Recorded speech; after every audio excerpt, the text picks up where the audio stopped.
So today we are canning Hamburger. I have a couple jars already in the canner. I'm putting them in here. But I cooked 16 pounds of ground beef, put them in my 1 pint jars, and then I'm gonna double stack them and can them. I'll show you what it looks like in a minute. They are double stacked. There's 8 pints on the bottom, 8 pints on the top. Alright, so we got all the jars in the pressure canner. We boiled it off for 10 minutes, and now I put the top on and let the steam come out for 10 minutes to make sure that everything's pressurized, everything's good to go.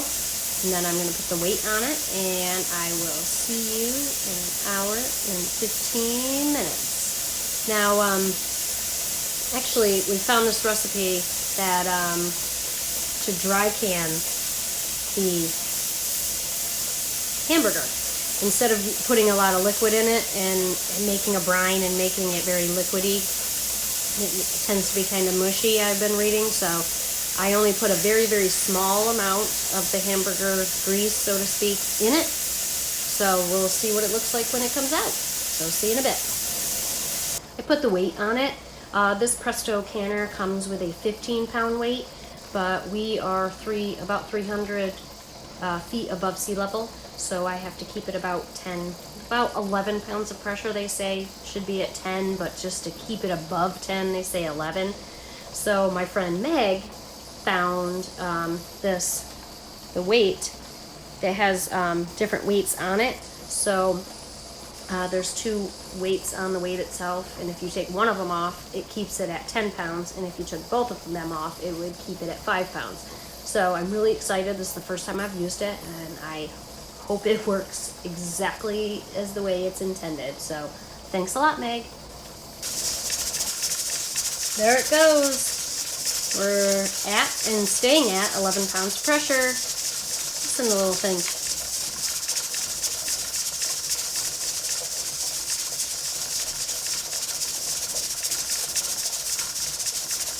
This is going to change my life immensely. Oh, thank you so much, Meg. You have no idea how much this means to me. So now we wait another 67 minutes. So see you in a bit again. Now we've made it through our 75 minutes. We turn the heat off and just let the pressure come down naturally. Never take the weight off and let the pressure drop. That's where you will get broken jars, and you don't want that mess. I promise you that. So this will take maybe about an hour, so we'll come back to it when the pressure has reached 0. And here's our apple tree. While I'm waiting for my canner to come, the pressure to come down in the canner, I'm gonna come out and trim my apple tree. She's a big guy so far. Planted her last year. So I'll get in here and amend the soil. Needs some amending.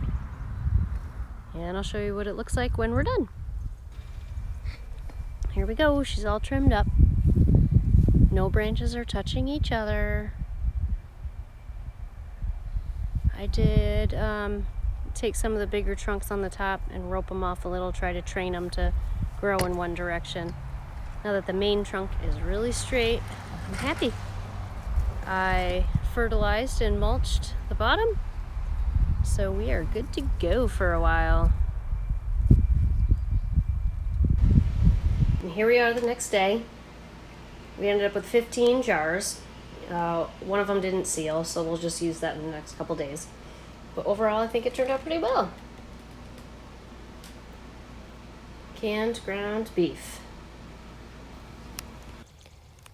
All right, everybody. Can you guess what time it is? It's onion planting time. So here's our yellow onions. They're nice, long hair. I'm gonna pull them out of the package here. Got some nice roots on the bottom. So the easy thing with onions is that they kind of just pull apart. So this is see if I can get to you. And zoom in. This is the onion from a seed. So I'm gonna plant it. So this is the neck, and the bulb is gonna form right about here. So I wanna only plant just up to the, till you start to see green. You wanna see a little white showing. So I'll plant it up to here. And as we go through the summer, I'll show you how to try to make the onions, the bulbs, bigger. So as you can see, I've pulled my compost out of my compost bin. I've got everything all set up and ready. And we have a few hundred onions to plant. Yeah, you kind of just, here, I'll show you how we, whoa, see they're kind of falling apart, but they're nice and stringy and they just pull apart. The roots are very fibrous, so they won't break. They actually will just pull apart. So this was the best part about just scattering the seeds, because they'll pull apart so nicely like this. Then we keep going. Okay, this is enough for tonight. The bugs are starting to eat me. 6:30, I guess the buggies are coming back down at sunset. But this is what I got so far. I don't know, Kara counted them, a little over 100 yellows. We'll keep going tomorrow. Here's my little batch. Yeah, I'll put them in some water. Guys, look. Look what I found in the garden. Let me zoom in. Guess what this is? It's a carrot. And a carrot. If you can see the big, the big carrot here. So this was either a carrot that I didn't pull up, or it was one of my plants that I actually just left in the ground, and it's starting to grow. So you know what that means? Since carrots are biennials, this carrot is gonna grow and throw me some seeds. So I don't know if I should have my husband till around it, or if I should move it. I'm afraid to move it, but I have another one too. Ready?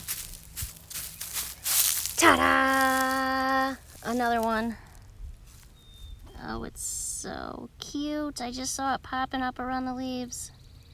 Oh, I'm so excited. I'm gonna look around for some more. I may have to try to dig way around them, way around, and move it. But look at them. I'm gonna get so many carrot seeds this year. This is crazy. I got all the onions planted. It's all the way down this row.